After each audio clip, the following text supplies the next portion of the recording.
to the 50th episode of Healthy Living with Marilyn. We'll see if you can fix it. Did you? See, he fixed it. Michael to the rescue. We were fuzzy, now we're not. I want to welcome you to our 50th show. This has been a heck of a ride, hasn't it, Judy? And Judy, even though she's not with me all the time, she's my business partner. She's not with me all the time on Healthy Living with Marilyn. She's always watching, supporting, checking out what the heck Marilyn's doing, what's going on. I can't believe we've made it to 50 shows, and you're my guest co-host on my 50th show. That's what I was thinking. I get to be the guest co-host. I am so excited. Yes, really I excited. am too. We have worked so hard. Now, we took off last week because it was Memorial Day. I did a Facebook Live with my grandson, Jacob, who is an absolute ham.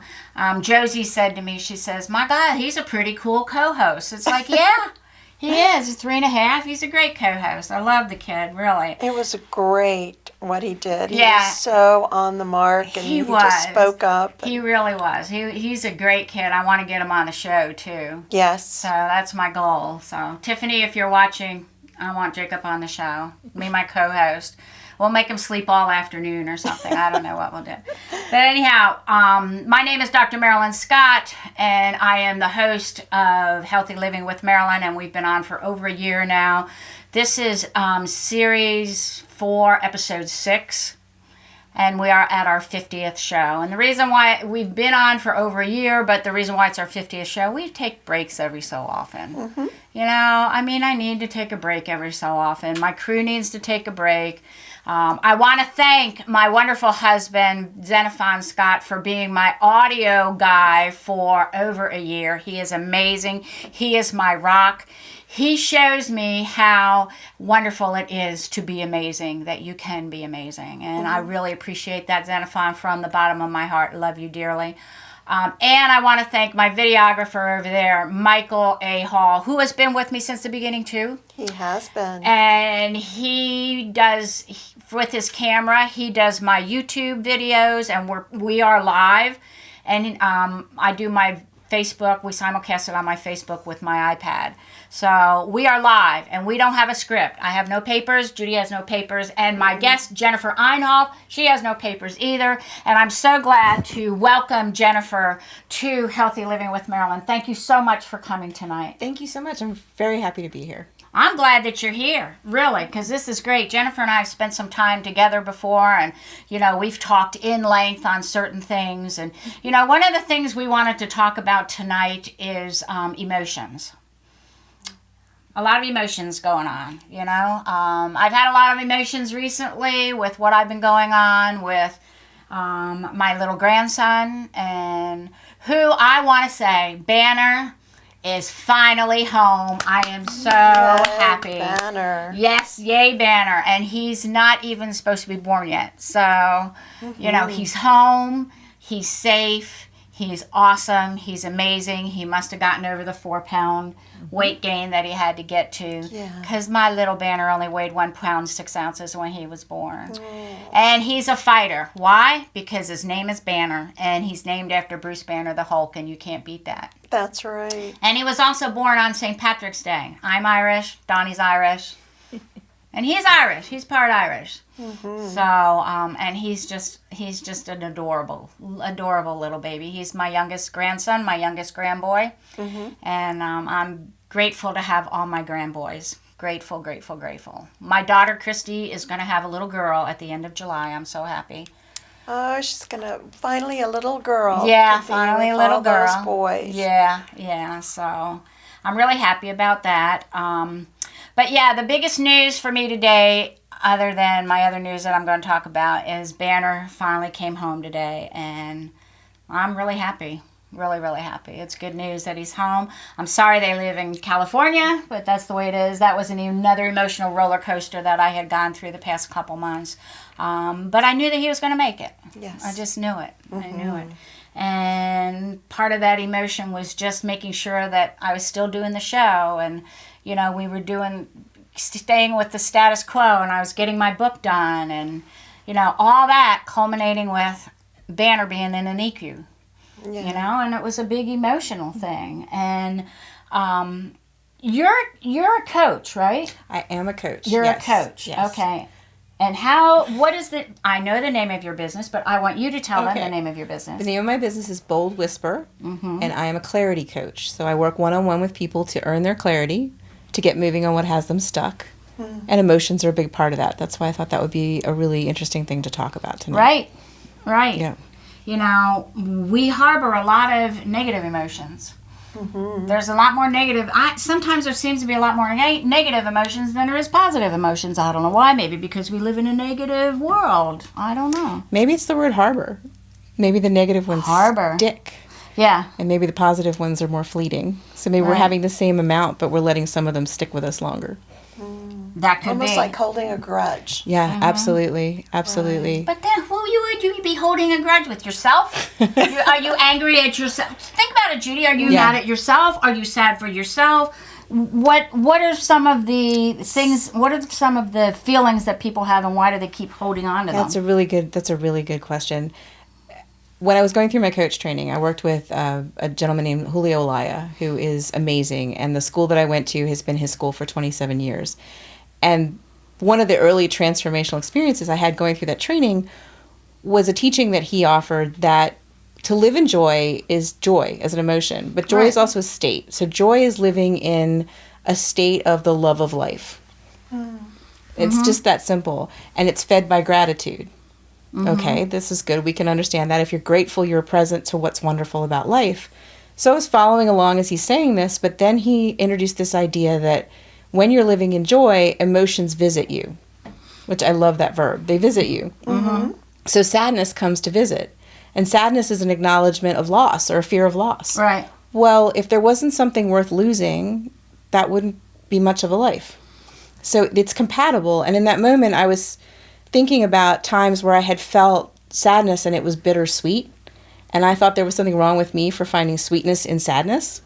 But there is a sweetness in it if it lives in joy.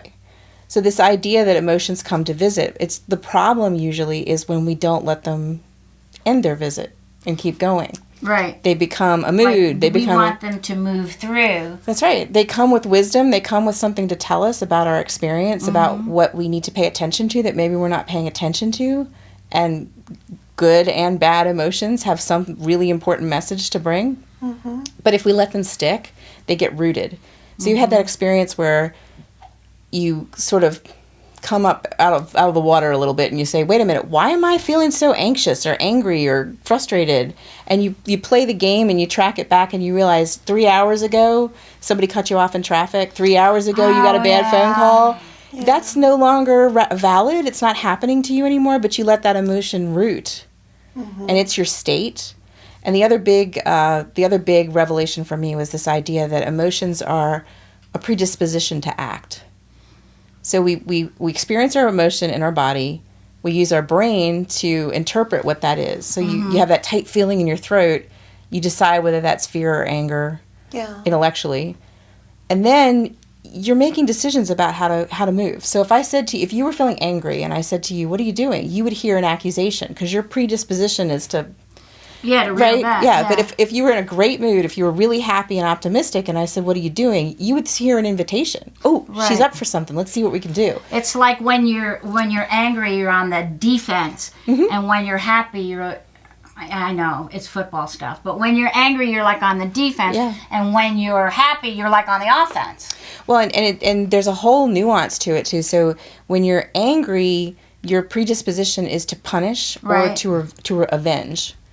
And when you're fearful, it's to defend, fight, flight, all of that is defensive. Right. So there are these very complicated predispositions that come with these emotions. There's an excellent book called The Unopened Gift by Dan Newby, and he talks about it, but in the back he has this whole glossary of emotions, and each emotion he uses language to describe the emotion and where it comes from, what it's predisposing you to doing.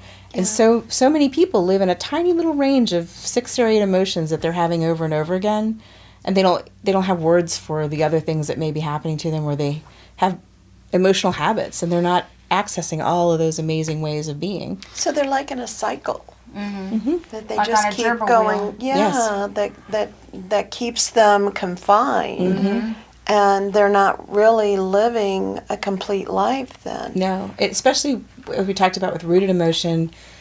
If you let it root long enough, it becomes your And then you can get temperament. sick. Yeah, Your temperament You can get is sick. absolutely, you can be sick. You can get sick. You can be under stress. Yes. Any of those. Truly. If anger becomes rooted and then becomes temperament, you're always seeking to punish. What kind of a life is that? There's no vulnerability with other people. There's no ability. You're always unhappy. Yeah, you're always unhappy and you're always pushing people away. Speaking of not being unhappy, I finished my book, friends. I finished my book. Yay. This is the proof. Congratulations. Thank you. Be amazing. Powerful results are just a leap away. Yep, here's my book. Words inside. Truly. I worked really hard on this. I want to thank my editor. She's a lovely woman, Arlene Klein. She was great. She kept me going. She kept me motivated. She was very honest with things that I needed to change, and very, very, very helpful. Most helpful I've ever had with an editor. And her husband, Ron Klein, who is also my coach, wrote the foreword, and he also did the formatting. Arlene and Ron, you are such great friends. Ron is like my knight in shining armor. You know, he praises me when I do well, and he guides me when I go astray. And I appreciate you. Love you guys. And my book will be coming out very, very soon. And if you'd like a copy of my book, let me know. And if you'd like to come to my book launch, I don't know when it's going to be, email me your address, your physical address, because I will be sending out invitations. I'll be sending out snail mail. Who wants snail mail that's not a bill? Me, right? Yes. There absolutely. you go. So, People have mailboxes anymore? well, yeah, I do. I have a mailbox. So anyhow, somebody asked me if that was me on the cover. No, it's not me on the cover. It doesn't even look like me. But I told that person, I said, I would like to be up in the mountains and I would like to be able to do that, but that's not Well, you me. did I do see. that when you wrote the book, though. Yes, I did. I made a powerful leap, and it was wonderful. So Yeah. be on the lookout for this. Check my Facebook page. I'll be talking more about it on Facebook. I'll be having it on Instagram, if you're with me on Instagram, on LinkedIn, on Twitter. What else am I on? I think that's about it, because I don't want to spread myself like mayonnaise. And I think I'm already spread like mayonnaise, so I got to pull some of that in. So anyhow, I'm real excited about this. This was like being in labor for a couple months, and I finally gave birth to it, and it's here. It's here. So I'm going to press publish, and I'll let you all know when you can get it on Amazon or when I'm going to have my book launch. So I'm really excited about that. So you want to talk about your hair now? In celebration of completing your book? Yeah, well, the reason why you might see a little teal here, I did text my younger daughter, because she used to have different color hair, and I sent her a picture of me, and she says, "Yay, Mom, awesome, way cool." So, yeah, I went out on a limb and got some teal put in my hair, and the gal who did it, she matched the color, so it really matches well with my She did my a glasses. great job. perfectly. Yeah. So that was my celebration. So I do have teal undertones on my hair, but it's not all teal. So that's my hair. Very beautiful. Yes. So I'll be wearing more teal because it coordinates with my glasses and my hair, and life is good, you know. And by the way, if you send your emojis, and if you are commenting, I will comment after the show. My iPad is like 10 feet from me, but send your comments, send your likes, send your love, send your ha-has, whatever.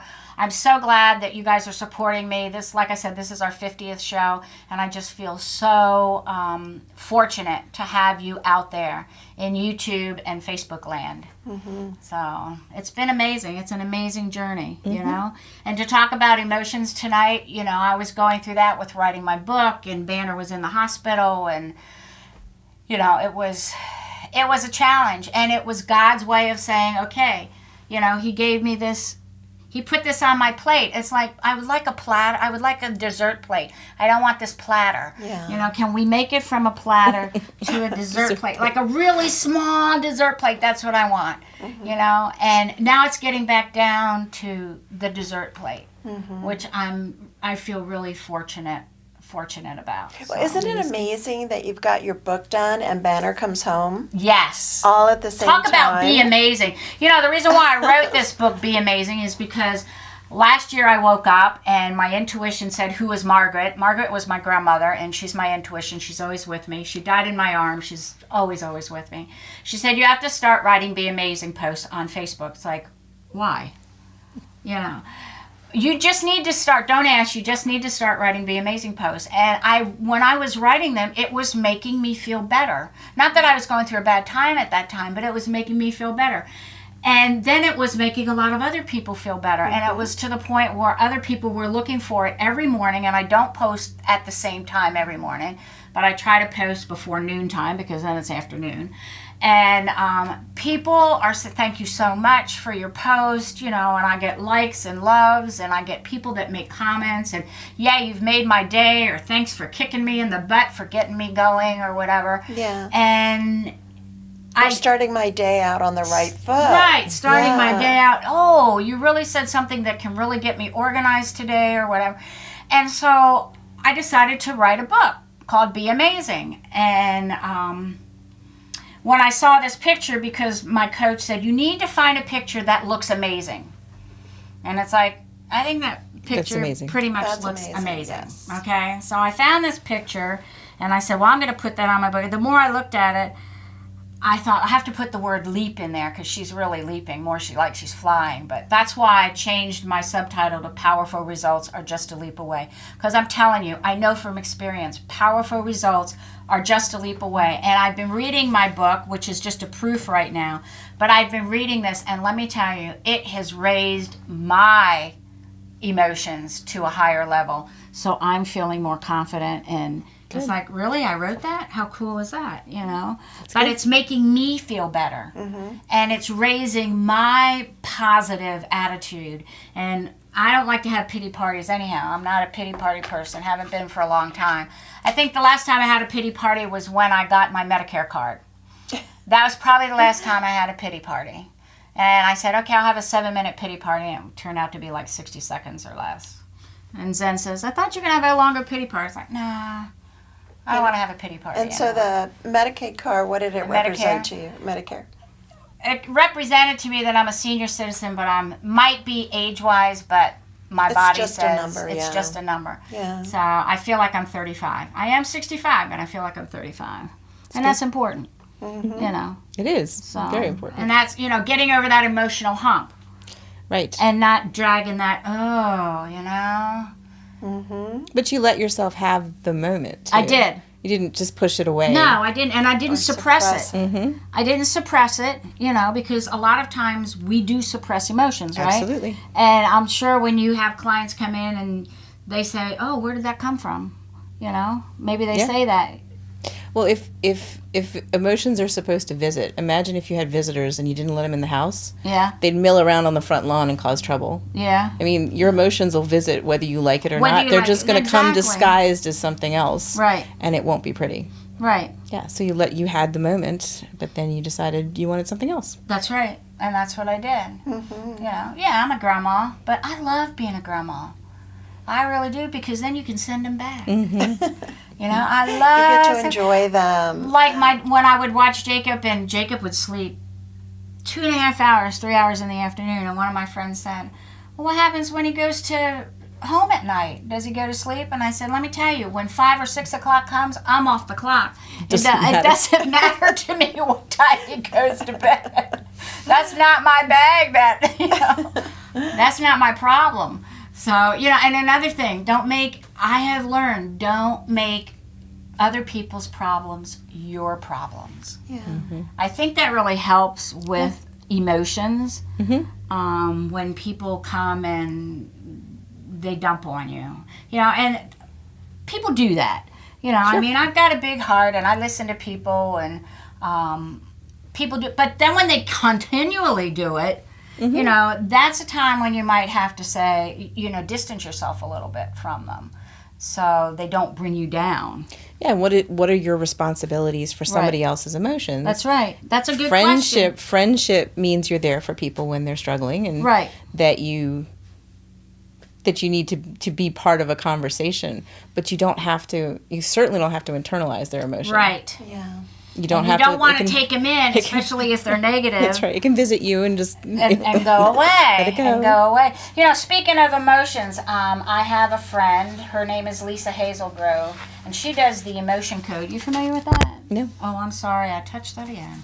The emotion code is she helps people who have that they're suppressed. She's worked with me before, and she has this chart that she works with. It's pretty amazing stuff. You know, she doesn't ask you what did that or what made you sad or what made you, but she has a way of doing the emotion code, and I don't know all the formula or anything. It's not, you know, I just say, okay, tell me what I need to get rid of, or, you know, it's a good thing that she does. But anyhow, she is having a program from 10:30 to 12:30 at Residence Float and Sound on Saturday, June 2nd, between 10:30 and 12:30, and she'll be talking and enlightening people about how you can raise your vibrational frequency.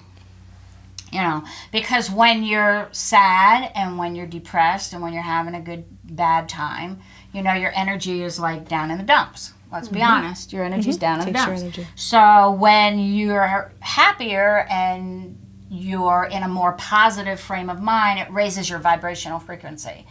And so she'll be talking about that at Residence. Residence is on Sycamore Square on Midlothian. I know if you all live not near us, you can get in touch with her. She might be able to help you virtually. Her number is 804-539-3251. Again, if you didn't get that, it's 804-539-3251. And she'll be helping people with raising your vibrational frequency from 10:30 to 12:30 on Saturday, June 2nd, at Residence Float and Sound. I love going down there. Have you been down to that area, Sycamore Square? Yes, but I've been to that particular. I haven't been to that one yet. Yeah. I'm looking for a good float. Oh. I'm looking She for has a good a float. place. I know, Float and Sound. So Yeah, I have to Float check and that out. Sound. If you've never done a float, there's a couple places in Richmond. They're popping up now like flowers. They are. Okay. The very first float I did was in like 1990, 91. I was a speaker at the National Homeopathic Association big meeting, and it was in Orlando. And right across from the hotel was this float business. And I really wanted to try it, and it was fabulous. And I hadn't floated since then. And I started floating just recently. Well, And what does it float? What does it you do? go into a pod. It looks like a pod. You can close it. I leave mine open because I don't like that closed feeling. And it has 1,000 pounds of Epsom salts in there. And you literally float in the water. And it's body temperature, so it's not like you're going in and you're freezing. Right. You know, it's wonderful. And you do that for yourself for 60 minutes. And then you can listen to music. And it'll turn off after 60 minutes. I normally can't be in there for 60 minutes. I guess I get ADD, or I've got other things on my mind, or my brain starts going. It's hard to make your mind go quiet. And it's hard for my mind to go quiet, you know, and because I got other things on my mind. So I think the longest I've been in there was 50 minutes, but, you know, but you have to shower before and shower after, because you want to get all that Epsom salts off of you because it feels kind of gritty. But let me tell you, it really gets you mellow. Does it? Really reduces your stress. It helps you because you're buoyant. It might help people with aches and pains that they have. I know a lot of athletes go float it helps because it helps them. Helps with anxiety. Right. I know people who are suffering from anxiety disorders, and the float somehow it brings a perspective that removes some of that persistent feeling of everybody receives different receives different things from it. It depends on what you're going through. Everybody's different. You know, everybody's different. Everybody's experience is different. Right, everybody's experience is different. So, you know, you might want to try it. There's one on Dabney Road called the Float Zone. David Burv owns that. He has 4 floats. There's Vitality, which I think is down near Carytown. I think How many floats do they have? I'm not sure, but I think they have a program for artists at a reduced rate. Oh. I believe that's the studio that does that. So Wow. it's worth doing a little research. They all some have different research, things. and there's one Resonance Float and Sound. Now, she has one float tank, but she also has a sound room, which you go in there, and it's like you're in the solar system. You don't see the planets, but you see all the stars, and they're everywhere. She's got lights everywhere, and it's so cool. And I had one interesting experience in there one time. But anyhow, Resonance Float and Sound. Go check them out. Check them out on the website. Go check Lisa at lisahealthy.com. You can get in touch with her, facebook.com/Lisa Healthy. And her website is lisahealthy.com. She also wrote a blog just a while ago called Now I Lay Me Down to Sleep, which was a really good blog because she's an adjunct professor at U of R, and she teaches sleep. Oh, nice. Isn't it sad we have to learn sleep? Yeah. But we do. Some people have to learn sleep. You have to learn how to sleep, without taking drugs. And a lot of the drugs, unfortunately, one of the side effects is insomnia, which I think is kind of weird. But That is strange. Yeah, well, that's a side effect of it. So. Well, and I think the theme that runs through a lot of what we've been talking about is not being able to disconnect, not being able to keep that. So it's even easier for those rooted emotions to hide in there because you've got all these inputs and that generalized anxiety. How do you help people disconnect? So I want to know this. Inquiring minds want to know. Disconnect. I want to know. I think your point about different things for different people. I'm a big proponent of meditation. I think that and there's so many varieties of meditation. My son is ADHD. He's 17, and I was teaching him this practice of meditation, which he's your own kid, so he's resistant. If I told him about it, he'd be all for it. He'd be all for right? it. Right. So he came back to me and he said, I finally figured out what it is I don't like about meditation. And I was like, okay, what is it? He goes, that's just not me. That's not how I am. And I burst out laughing. And I said, that's why it's a practice of meditation. It's not how any of us are. That's why we need it. That's right. There is no such thing as well, that's maybe not true. There are probably people who are much more suited for meditation. But it's a practice. It's a practice of not clearing your mind. People think that's what meditation is, but it's about changing your relationship to the thoughts as they fly by, which really gives you that space, and it's about creating a different awareness of those things, your thoughts, your emotions, your experiences. If in meditation you can create some distance, then when you're starting to feel besieged by negative emotion, by negative experience, fight, flight, whatever, freeze, you have some space. You have practice to space that gives you time to process, because our real moments of choice are between stimulus and response. That's where they exist. You do the work upstream so that you stretch that little space a little bit wider, so that when the choice comes, you remember what it was you wanted to choose. Meditation is part of that. Becoming more aware of your emotions, practices that have you stop and center and say, okay, wait, what am I doing right now? I have clients who set alarms, and when the alarm goes off, they have a question they're asking themselves: what do I need right now? What am I feeling? And they just do a head to toe inventory. Oh my goodness, there's tension in my shoulders. I had no idea. And they wouldn't remember to do it without the alarm. So the little alarm at some point during their day that says, so stop. What do? They put their alarm on their phone or something? Yeah, some sort of set up an alarm on their phone, or there are apps that you can use on your computer that'll interrupt your work, which is really good and somewhat irritating, but good. That'll fuzz out your screen for a moment and make you. Yeah, technology is a wonderful thing when it's a wonderful thing. So so finding practices that have you interrupt in your pattern, to notice your pattern, so you can stop. See, when I meditate, and I've told people to get that space, anything that is in your head that you're trying to get out, and I was doing this when I was in the float, I put it in a jet and I send it off, because that's good. That is one. Thank you. That is one way that I can clear my head, and I have found that telling my clients and people that have come to me, my patients, to if you are having a lot of stuff in your head and you want to eliminate it for a while, put all that stuff in a jet and just send it off. Now, some people like to use a rocket ship. They like to go up. They like to visualize it going up. somebody said, when I first started meditating, they said, put it in a hot air balloon. Well, that did not go fast enough for me. You know, a hot air balloon just It's sort too of little, floats too lazy. away. It's like, no, that won't work. So I visualize a jet, like the Concorde, you know, the fastest jet, that, in my opinion, that used to be. But that's what I would visualize. And then my brain, I would see the light, literally see the white light. It's like, okay, now my thought processes are clear. I can just sit here and do for me.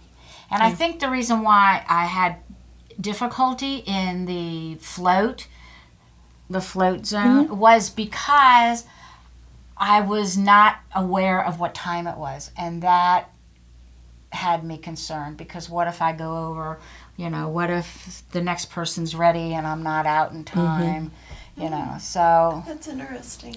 But I think that the thing that I found that really intrigued me with what you were saying is the difference between stimulus and reaction. I mean, that's very powerful. That if you can stop yourself, find out where you're at feeling-wise, and the emotions that are welling up, to be able to make a conscious choice about what you want to do next. Yeah. Instead of just being in a reactionary, whether it's yelling or crying or whatever, you can Make a halt choice. that. Make a choice. Yeah. Yeah, Make It's a about choice. you can capacity make a building. choice that serves you well. There's a lot of research about how your heart rate it slows when you meditate, and people focus on the meditation, but the meditation is capacity building. These practices that we engage in, I have a coach. That's capacity building. You know, I'm a coach, but I am coached. Right. The work you do in the gym, it's building capacity for some other time where you're going to need that strength. So the meditation, the taking time to think through your values, reminding yourself, whatever your practices are, Right. those aren't the practice just for the moment. Those are building capacity to squeeze that little space a little wider and make a different choice. Because in the moment, we tell people, if you're panicked, breathe. Well, if you don't have a practice of breathing, you're not going to, even if you remember that now I'm panicked, I need to breathe, you need some muscle memory in there. Some, you know. And muscle has memory. It does. But people say, well, why do I have to learn how to breathe? I breathe automatically. It's like, yeah, I know you do. breathe automatically. Yeah. But there's a technique to breathing that will calm you down. Well, the And that's- automatic breathing is really helpful if it's an actual saber-toothed tiger that's Right. about to eat you. So that fast breath that activates your amygdala and your adrenaline, yeah. and that's great. But our brains don't know the difference between my boss is frowning and there's a saber-toothed tiger. Exactly. That could be the same thing, though. It could be. Depends on your boss, right? Absolutely. We've all had those The level, bosses. your brain isn't differentiating. Your amygdala certainly isn't differentiating between what kind of response, Right. what kind of stimulus is creating that reaction. And if you want the space to make a decision, to give, there's a very in terms of neurobiology, there's a very long time gap when if you say to yourself, how am I thinking about this? You're actually asking your brain to stop using your amygdala, which is your fight, flight Right. center that protects you, Reactionary, yeah. and switch to your prefrontal, which is the part of your brain that makes higher order decisions. So if you ask yourself the question, how am I thinking about this? You're actually asking for that switch. That's a great one. How am I thinking about this right now? But it takes, in terms of neurobiology, it takes what's really a long time. It's not really a long time in the real world. So giving yourself a chance to breathe, Right. it's oxygen, but it's also that moment to let the different part of your gives brain your have brain- office in Take that over. space. Yeah. So all of those kind of practices, and then bringing back gratitude into the whole thing. Right. You know, people's gratitude practice. It's not your mother telling you that people are starving in some far off country and you should feel guilty enough to eat your green beans. Gratitude is about changing what you focus on. So people have a gratitude practice, whether it's a gratitude journal or some form of capturing their gratitude. They're practicing focusing on something different. Right. Something positive. Yeah.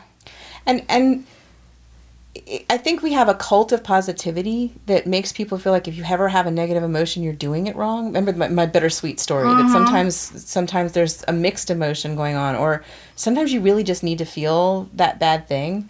As a parent, that can be really challenging. My son had to make a really difficult decision that was going to hurt somebody's feelings, and every fiber of my being wanted to jump in and make him feel better, and I didn't. I let him have his I told him I was having trouble letting him have his thing, but I let him have his thing, and he worked through it, and it was pretty amazing to watch. But our inclination is to jolly each other out of it, and part of it is giving yourself and the people in your life space to experience whatever the wisdom is that's coming with that emotion. Right. You know, the higher goal is a life that, because you're focused on joy and gratitude, is a map of contentment and happiness and joy. But it's constructed of this. It's not constructed of that. Right. You know? So I think that's part of it too. I've talked to people who, anytime they say something negative, they catch themselves. I said something negative, and they're so now they've got fear and negativity because they're afraid because they said something negative. So creating that gratitude. Thank you for this anger. I didn't realize how much my sense of justice was offended by what just happened. Thank you for this sadness. Yeah. I'm gonna really think about how grateful I am for the thing that I've lost, or whatever. But not living in it, not wallowing in it, but thank you for the it. space. Thank you for the space, for the time to help me realize what's going on. Absolutely. You know, being thankful. Speaking of being thankful, I don't know if Josie's out there watching, but I want to give shout out to Josie, who was my co-host for over a year. She was. And you are amazing, Josie. I miss you. I hope you come back sometime to at least be one of my co-hosts, my guest co-hosts. I am looking for guest co-hosts. I'm also looking for people who want to be on my show. So if you want to be on my show, get in touch with me. You know, I've had a lot of people that want to be on my show.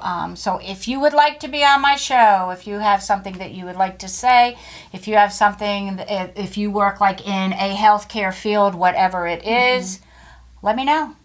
Let me know, because I would love to have you on my show. And, you know, you can be on here. And like I said, we have no script. We have no papers. It's just a lot of positive affirmations and talk, you know, which is important. And I got to tell you, a friend of mine, Angela Lawrence, called me last week, and she said she has a restaurant called Irie's Vibes.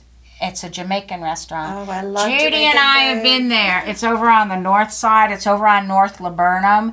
And Angela and Owen Lawrence, they're from Jamaica.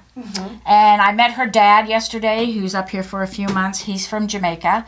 And they opened just a few months ago, didn't they, Judy? Exactly. And Judy and I have been to the restaurant. The food is delicious. Oh, if you want to go wonderful. out of your way to go to find some great Jamaican food, if you even haven't had it before, you know, it's a great thing to go try. Exactly. It's affordable. It's very affordable. They offer a wide variety of Jamaican delicacies, which will definitely tempt your taste buds. I know. It took us, at least 10 minutes to read through the menu, right? Yeah, it took us quite a while to read through the they menu. have so many choices.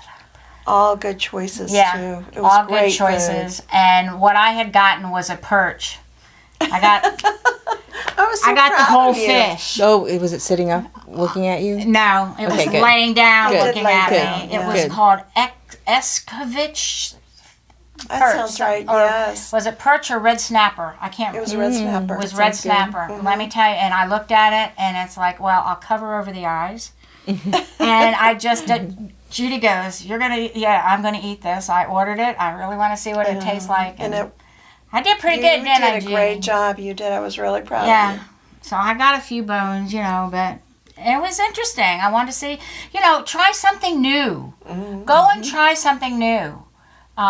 Just don't go for the same old plain old, you know? I think that's wonderful that you said that. I have a friend whose father's from Jamaica, and Yeah? his favorite expression, his Jamaican father's favorite expression, is try a ting. Try a ting. Try a ting. Just whatever it is, just go try it. Try a thing. love that. So my friend Try will a be in the thing. middle of trying to figure out what we're going to do next, and he'll be just like, try a thing. Let's try a thing. And so you're exactly love it. Jamaican correct. Jamaican I right. love it. So just Try a go thing. try a ting. You know, just go. Go to Angela and Owen Lawrence. They're out at 1221 North Laburnum Avenue. It's like, this is a shopping mall at the corner of Laburnum and Creighton Road. And it's easy to get to if you're going off of 295. Just take the Creighton exit, go south down the road, and you'll come right to it. Couple miles, because that's how I went back home, because it's like, okay, I'm here now, how do I get home? So because I went a totally different way, getting there. It's like, okay, now Siri, take me home. Don't go upside down on me, Siri, please take me home. That happened to me once, trying to find a location. And that was her emotion. How did you handle your emotion? Oh, I threw Siri across the car. I won't tell you what I called her either. Yeah. Tell her the story. You were trying to find someplace on Hall Street, right? I think, it was on Hall Street, and but you couldn't find it, and Siri was taking her everywhere. Yes, and finally Siri went upside down, and I'm looking at my phone, and I was like, that was it. I just tossed her across the car and called her a lovely name. I wasn't coming from the place of joy. You weren't coming from the place of joy. Frustration can visit joy. She was in that space. That's right. Frustration can visit joy. It's just a matter of, did it serve you to throw her across the car where you could no longer access her services? Yeah, no. Thankfully, my phone didn't break. Yeah, that's good. Really? That's very good. Sometimes when I used to get angry in my old world, I used to go take the trash. And I used to go up to the dumpster, and I used to throw the trash at the back of the dumpster. I sometimes, you might need to do something physical. Absolutely. Short of hitting the wall and breaking your hand. You experience your emotions physically. Right. That's part of the practice, too, is to notice, where are you feeling this emotion? I always feel tears starting, like, here. Like, tears? I feel if I'm going to cry, if I've been paying attention, and I'll feel like a tingling in my throat. So there's this very strong connection between your emotions and your body, because your body is where your emotions start, where the evidence comes from that you're having an emotion. It's a physical feeling. And that's an interesting practice too, is when you're feeling angry, where do you feel it? When you're feeling sorrowful, where do you feel it? I'm going to have to start thinking about that. I don't get angry that often anymore. Yeah. So having a physical... I've gotten angry enough that I've cried. Yeah. Yes. Oh, I have too. Yes. And that's a physical way of releasing your anger. Yeah, and then crying is interesting because it transcends emotion. We tend to think it's only sadness, but I actually I have a tag in my journal for any time something moved me to tears from pure beauty. So beauty unto tears. What is that? That's not sadness. That's just the aching beauty of it all, and it'll your eyes get teary. So tears ride along with several emotions, like you said, anger when you get angry enough to cry. The thing that's been really interesting to me is I've been watching lately, and I have not found an instance lately where somebody cried and didn't apologize. Yeah. Watch what happens. It can be happy tears or it can be sad tears. And they say they're sorry. They're sorry. We're taught. Our culture has a very unhealthy relationship with emotions, especially the term professional. You're not being professional if you show any emotions. And there's plenty of neuroscience that says you can't make decisions without emotion. We think we're so logical. We're really not logical. You mean we're not Dr. Spock? Mr. Spock was half human, and he had he did have problems with emotions. So yes, he was very challenged with his emotions. I know, man of his times. But we're taught, don't be emotional, or we're told don't be emotional. Especially and yet, boys. Especially boys. Especially boys, yeah. Especially boys, but girls too. Especially if they're moving into male contexts. Oh, you're not going to get ahead if you let them see you cry or whatever. Exactly. And it's a myth. Your emotions are with you all the time. Yeah, wherever you are, there you go. Yeah, you're having an emotion. You can't get rid of them. You have an emotional process. There's so much inauthenticity in the workplace and the professional environment. Because people feel like they always have to be looking good. And Pinterest and Facebook are encouraging that in our private lives. But isn't it interesting that good means emotionless? Right. When we go to movies to watch actors to move us with their depictions of emotion. Exactly. We understand the persuasive power of emotion. We understand that we'd rather follow a vulnerable leader, and then we go out and teach people to not do any of that. That doesn't make a lot of sense. No, it doesn't. Yeah. So there's some definite disconnects between our discourse what we tell ourselves, what we tell our children, and maybe the best practice for being alive and interacting with each other. Interacting with each other, because we are just, there is a lot of disconnected between human beings, between each other. And I think from that disconnect, we've lost community. Absolutely. If I have to apologize if I'm feeling an emotion, that's a lost point of connection. Exactly. Absolutely. Most definitely. Absolutely. So how do we make space for our own emotions, and then how do we make space for other people's emotions, because we've been taught to be uncomfortable with their emotions as well. Right. You know, going back to your thing before, we have definitions of friendship that say, I will carry all your burdens. Well, that's not helpful either. No. You know, so Right. creating for that, either party. right, creating that place in the middle where you can be emotional around me and we'll be fine. And I'm going to celebrate the fact that we're good enough friends that you can feel like you can do that. Feel comfortable. Right. Yeah. But I'm also not going to carry your emotion with me for the rest of the week. Right. It's not going to be my responsibility.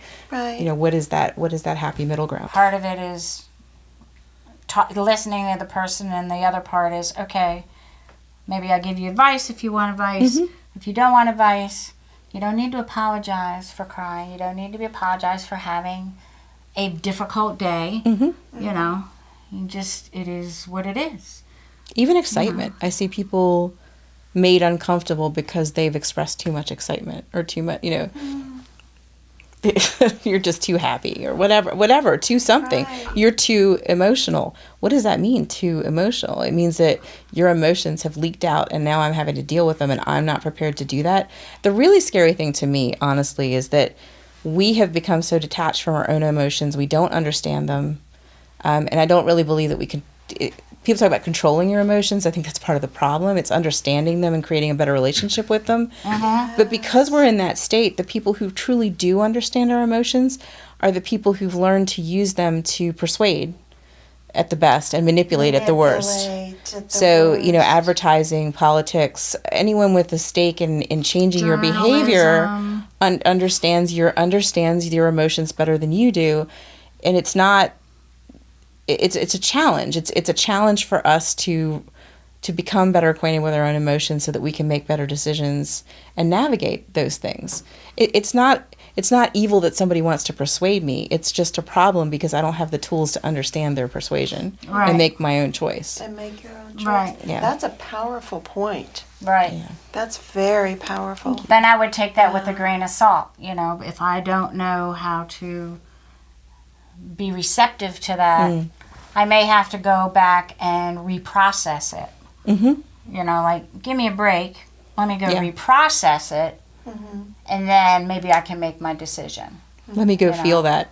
let me go over here and feel that Yeah, for a minute. let me go over there. Okay. Just take time out, you know, just take a break and go over there. And because that's really important when I'm going to start doing that when I start crying, because I used to cry. You look at me cross-eyed, and I used to cry. You know, I don't do it anymore because I've become more seasoned. As my daughter said to me one day when she was about 15, she's almost 35 now. She says, "Mom, how come you know so much?" It's like, because I'm seasoned. Seasoned. You know, I'm a seasoned woman. She looks at me. She says, "Wow, I want to be just like that. I want to be seasoned." Yeah. And I think, you know, I don't know whether you're watching, Chris, you're probably not, but if you aren't, I'm just going to tell you now anyhow, you are becoming seasoned. You really are. Yeah. And all my kids are becoming seasoned, Yeah. you know, which is good, you know. I think I'm becoming more seasoned, especially with my personal trainer, Aubrey. Aubrey has a new thing coming up. She's richmond-wellness.com. She has a 12-week to sustainable lifestyle change. Ooh. Yeah, and Sounds she good. even does it online.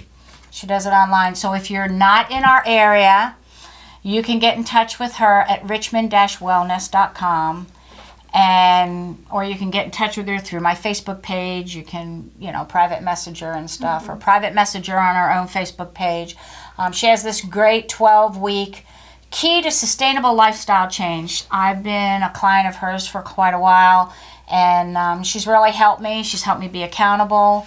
It's been very helpful, very helpful. And she's a holistic personal trainer, which I'm a holistic healer, so it jives with what I'm doing. And, you know, here's this partnership here.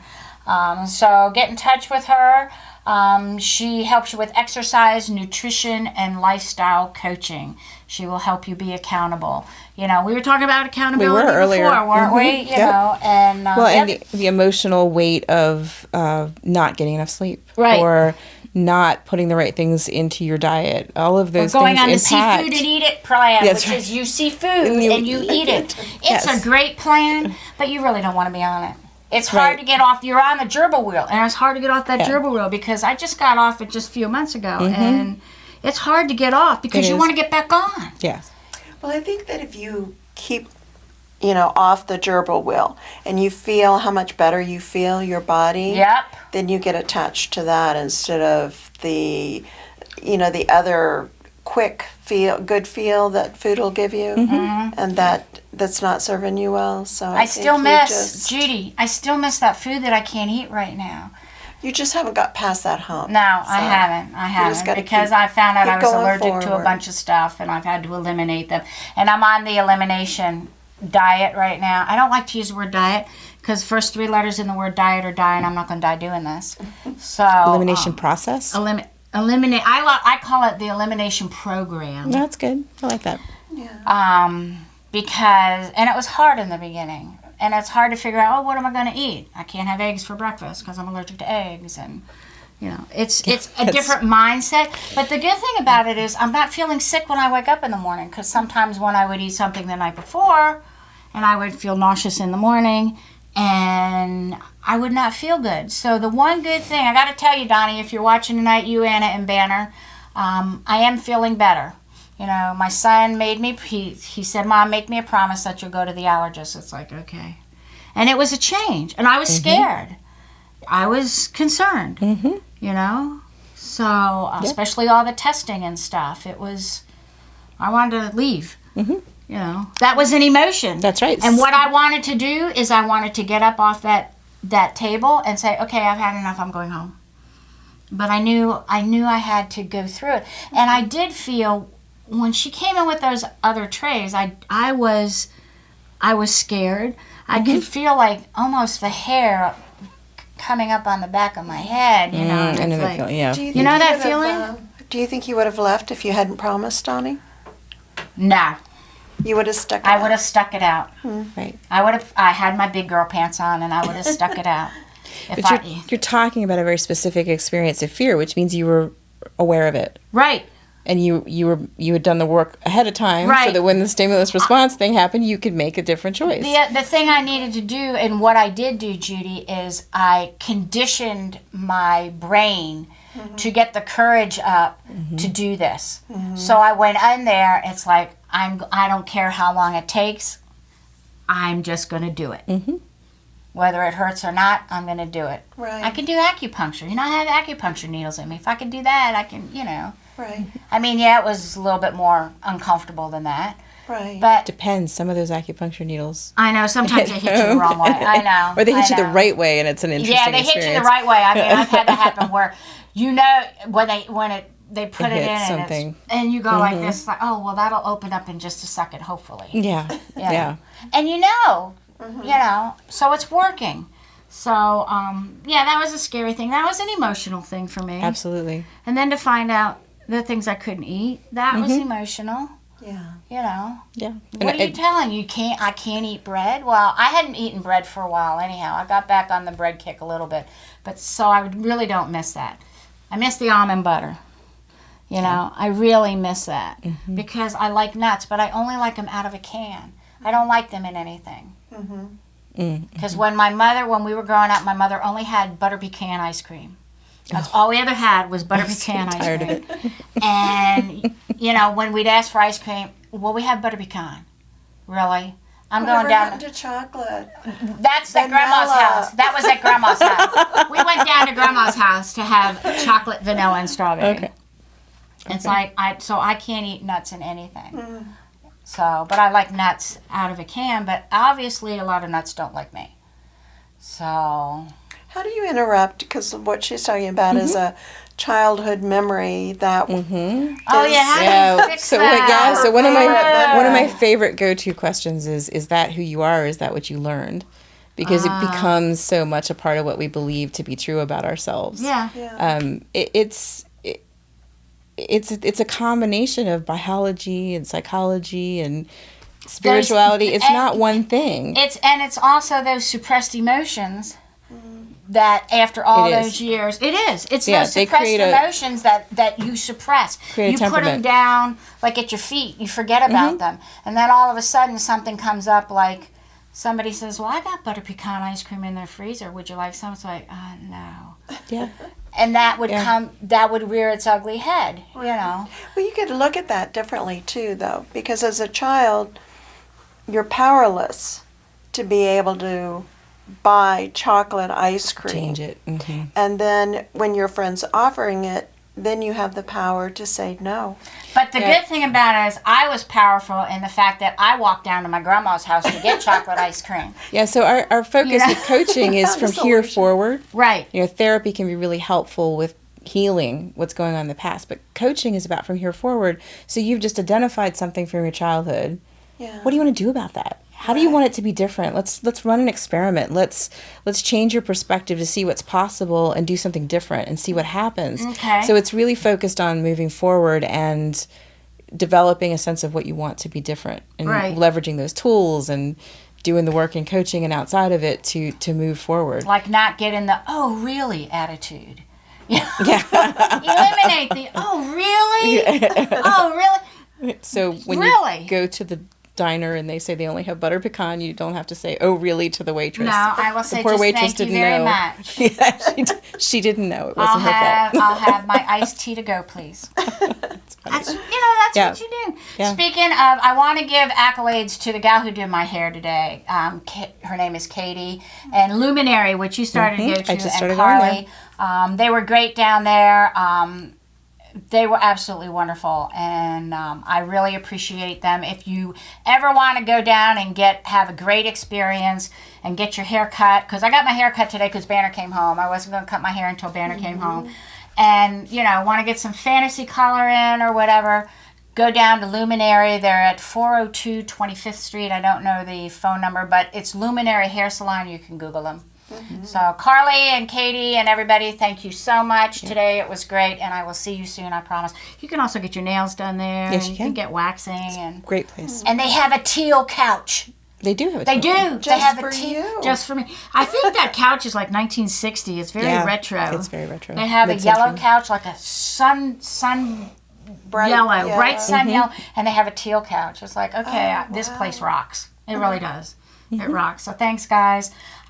So how can they get in touch with you? Because we've got like 1 minute left. Jennifer@boldwhisper.com. I do one-on-one coaching with people, but I also do programs with group coaching, working through 12 different areas of potential for change. There's 12 of them? Oh, there's 12. Well, there's Probably more than that. There's more than that, but I've developed a framework called the Prospects of Possibility, and we work our way through that. And it's all of these different areas, and emotion is actually 2 of the 12, or areas about emotion, body, so give all them of those your things. information so they know how to call you. So Jennifer@boldwhisper.com. You can just drop me an email, and I'd love to talk to you about whatever it is that you would like to know about what I do or what I might be able to help you with. Boldwhisper.com is my website. And So check her out. Now, can they get in touch with you through your website too? They can get in touch with me through the website. Bold Whisper has a Facebook page and a Twitter feed. Wow. So, and as do I. Okay. Well, I'm on we're friends on, we follow each other on Twitter, but I'll have to find your Bold Whisper. Yeah, or absolutely. Follow me. Absolutely. I love that name. Yeah, isn't That's that cool? Wonderful. That's cool. Yeah. I want to thank everybody, all of you, for joining me.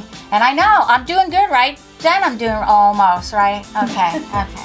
Thank you, everybody, for coming and your time and your support. I really appreciate you allowing us to come into your living rooms and celebrating our 50th show. Yes, bye-bye, and we will see you soon. We'll see you next week. Have a great, great evening, and be amazing, friends. Be amazing. Bye-bye.